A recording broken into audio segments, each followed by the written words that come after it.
Welcome to the True Man Podcast. This is an invitation to radical reconstruction of a man's masculine heart and soul and a place of safe community where we dare to ask questions deep seated inside a man and explore ways to help you become a better man, a better son, a better dad, and a better spouse. Well, hello and welcome back to the True Man Podcast. We're closing in on the end of October, and you know what that means. November's right around the corner. And in 2024, that could only mean one thing. It's election season. So today, we're going to dive into a topic that resonates deeply with me, especially as we approach this pivotal election here in the United States. This episode is going to focus on the erosion of our national values. I think that's what it really comes down to right now. How anger, dishonesty, and constant political division have become everyday realities in America. So, how are you dealing with it? How does it make you feel? It can be frustrating, right? But we're also going to talk about and have further discussion on how faith, scripture, and a renewed sense of responsibility, especially for us men, can help restore those values that have been the backbone of this country since its founding. So let's set the stage here. Looking around, it's pretty clear that our country faces division on a level that I know I've not seen. It hasn't been around in decades, maybe ever. I've never seen it. Anger seems to be at an all time high, whether it's online, in the media, or even in our local communities. Now, we're in this cycle of constant conflict with little to show for it, quite honestly, in terms of real positive change. And what's more, honesty and integrity, cornerstones of a strong character and community, they seem to be fading fast, don't they? Do you feel that? Now, when I look around at the landscape of everything going on, there are very few topics, even where there isn't some kind of conspiracy about what's happening or what's going on. Now, this has been going on for years. I get that. I remember growing up around the whole JFK assassination plot, which they have yet to settle on. But honestly, it seems like virtually everything these days is the government or the media plotting against someone or a party. Now, let's face it, the only one getting hurt here is you, the American people. And if we're going to fix this, we have got to come together. Now, here is, where the problem lies. People are so quick to pick sides, often without even seeking the truth. And when we start viewing those who disagree with us as enemies rather than fellow Americans, we are in dangerous territory, men. And it feels like we've forgotten that as Americans, that we should be bound by our shared values of freedom, respect, and unity. It affects our families, our workplaces, our communities, and even our churches. And we're constantly fighting each other instead of fighting for each other. And that's a critical issue, if not the biggest problem here. Now, this is also where faith comes into play. When political leaders fail us, when institutions let us down, and when we feel overwhelmed by confusion and division, the Bible stands as a timeless source of that wisdom. It's where we should be turning. Scripture offers a foundation that's unshakable, providing clarity and principles that have remained unchanged for centuries. Now, faith isn't about taking sides or winning arguments. It's really not. It's about seeking truth, holding ourselves accountable, and loving others even in disagreement. Consider Proverbs chapter 3, verses 5 and 6. Trust in the Lord with all your heart and lean not on your own understanding. In all your ways, acknowledge him, and he will make your path straight. That reminds us that we don't need all the answers, but that trusting in God will lead us toward the right path as individuals and as a nation. So maybe it's time to stop white knuckling it. Maybe loosen your grip up on the wheel a little bit. Tap on the brake, right? And Jesus, well, isn't he the ultimate example of integrity and love? He taught us how to respond in times of conflict. In Matthew chapter 5, verse 44, he said, love your enemies and pray for those who persecute you. Nowhere in there did it say, go ahead and scream at each other, let loose. No, imagine if loving and forgiving one another became a national attitude rather than a constant aggression we see. Wouldn't you like to see that?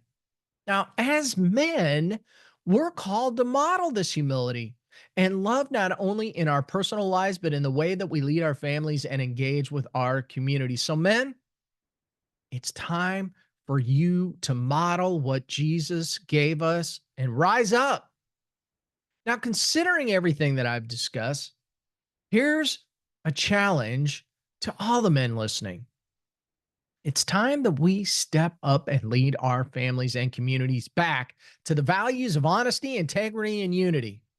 This isn't about imposing our views, it's about living by example. America's moral fiber starts in the home. And as men, we have a unique role to building it. Now, leadership isn't about being in control or bossing people around. Oh, no, don't fall for that. True leadership means showing up consistently, taking responsibility, and leading by example with humility. Now, Ephesians chapter 6, verse 4 tells us, fathers, do not provoke your children to anger, but bring them up in the discipline and instruction of the Lord. Leading with patience and love is how real change starts. So, by setting strong examples for our kids, our neighbors, our communities, and our churches, wow, I mean, that's a powerful, powerful recipe for success. That's how we become what Ronald Reagan said, the shining city on a hill. Now, when we stand together on principles of honesty and accountability, we create a culture with respect that respects these values. Turning a blind eye to dishonesty or corruption only perpetuates the problem. But by calling out these issues and addressing them directly, we ensure that our communities remain rooted in truth and integrity. America needs men who are fully committed to these values and living them out each day. It's up to us to keep each other accountable for that. Now, let's take a broader view, real quick. America was founded on the idea of religious freedom, with the opportunity for each individual to live according to their beliefs. But in recent years, we have drifted, friends, and you know that, from these core values of treating faith and moral integrity as optional rather than essential. And when we turn back to scripture, we find reminders of why these values matter, not just for individuals, but for building a unified and resilient society. So Second Chronicles chapter 7 verse 14, it says, God promises, if my people who are called by my name will humble themselves to pray and seek my face and turn from their wicked ways, then I will hear from heaven and I will forgive their sin and I will heal their land. Now, friends, that's a call to action and a promise of restoration. Now, if we humble ourselves, seek God's guidance, and align our lives with greater purpose, our actions are going to have lasting impacts. Now, when our lives are centered on faith, we're building a moral foundation that can withstand any challenge. And Lord knows we have a lot of them in this country right now. It becomes something that no political ideology can touch because it's grounded in eternal truths. And man, here's where the rubber meets the road: voting. Every election gives us a chance to reflect on where our nation is headed and what kind of legacy we want to leave behind. Casting a vote isn't just a political act, it's a moral responsibility. It's about choosing leaders who embody the values we believe in and who will guide our country in the right direction. Now, before you step into the voting booth, I want to encourage you to take time to pray for wisdom. In James chapter 1, verse 5, we are reminded, if any of you lacks wisdom, let him ask of God, who gives to all liberally without reproach, and it will be given to him. Friends, seek God's guidance to see past the noise, discern right from wrong, and make choices that align with what you believe is honorable. Now, voting isn't about choosing perfection. I think if you look at the history of our elections, you would find that to be true. But it is about progress, about making decisions that will bring us closer to unity, honesty, and integrity. And when we vote with our faith and our values at the forefront, we can trust that God is going to work through our actions to bring about positive change. Now, our founders gave everything to establish a nation of freedom. They risked their lives for this opportunity, for us to have an opportunity to get out and vote.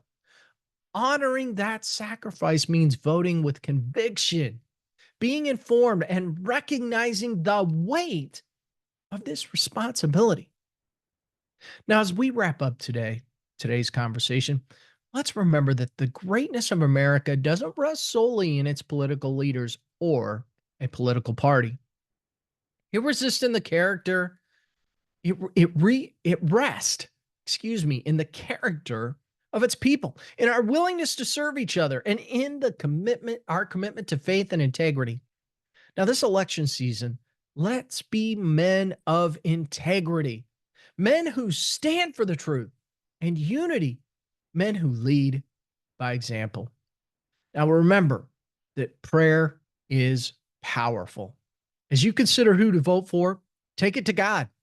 Pray for wisdom, clarity, and courage so that your vote reflects a commitment to restoring the moral fiber of this country. Let's take this responsibility seriously, not only to vote, but to live out the values we believe in every single day. May God bless you and your families and the United States of America. Folks, the last few weeks have been rough. This nation is seeing war around the world, hurricanes that have caused death and destruction, and just massive chaos. It really gets in the way of who we want to become when we allow it. My encouragement to you is this: if you're laboring right now and just confused about the direction in your life, man, we are heading towards the end of the year. If you want to make 2025 your best year ever by putting a solid plan together, reach out to me at mike@truemanlifecoaching.com. This is always a free initial call, and I'd love to chat with you and learn more about you. So again, pray, vote, and pray some more. And I want to thank you for listening today. And I hope this podcast is one that was able to provide you some hope in your life.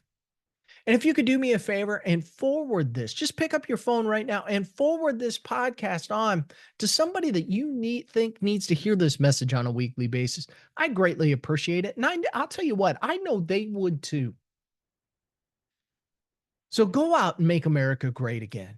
Go out and make America what we are called to be. Again, that Ronald Reagan said, we are the shining city on a hill. We can do this. Just pray and go vote. Until next week, go out and make this your very best day ever. Thanks for listening.